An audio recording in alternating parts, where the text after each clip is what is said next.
Now it's time for a shootout. The mission is simple. I put two performance cars head to head to discover which is quickest around our Anglesey track. Today we are featuring two manufacturers renowned for producing sporty cars. Both have recently added an SUV to their lineup, so the question is, do they deserve their famous badges, and which is quickest? This is the Alfa Romeo Stelvio.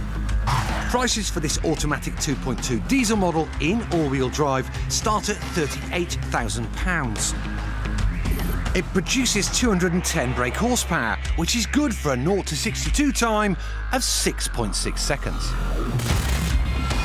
And this is the Jaguar F-Pace. Prices for this automatic 2-litre diesel with all-wheel drive start at £39,000.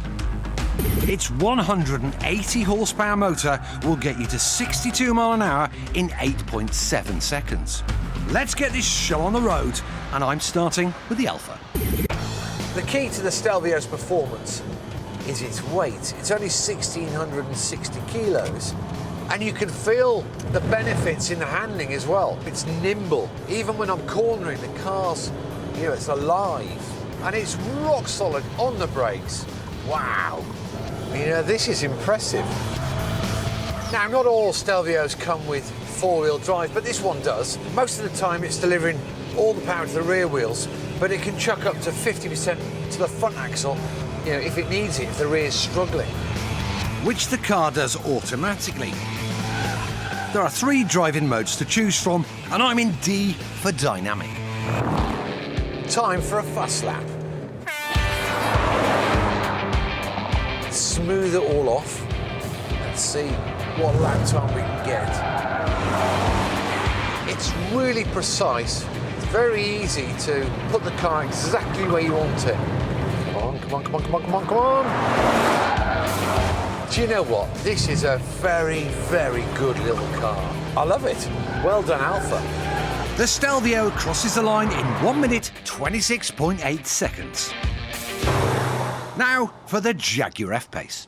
Now, on paper, it hardly feels worth it pulling this out of the garage because it's 30 horsepower down on the Alfa and weighs 120 kilograms more. In fact, the only thing that's comparable is the price. But one thing that almost every Jag does well is handle.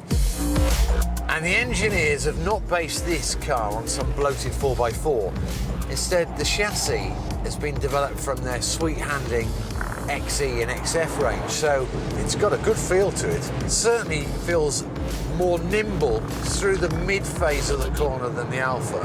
And Jaguar have got the torque vectoring system off their F-Type sports car, which every now and then, depending on how the car's cornering, it might just apply a little bit of grab to one of the inside front wheels. It just helps the car turn a bit better. And it's very, very good. So, let's get it all nice and tidy, and let's do a quick one. Start the watch.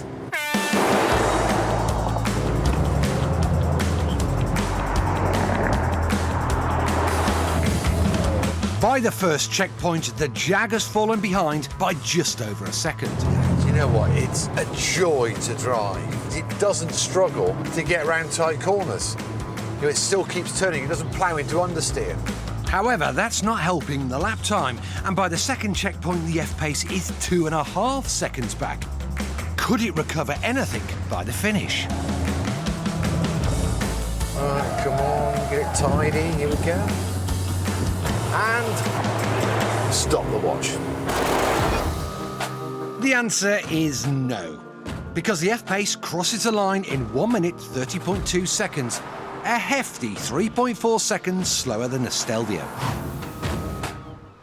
So, if you're looking for an SUV and speed is what you're after, save yourself £1,000 and go for the Alfa.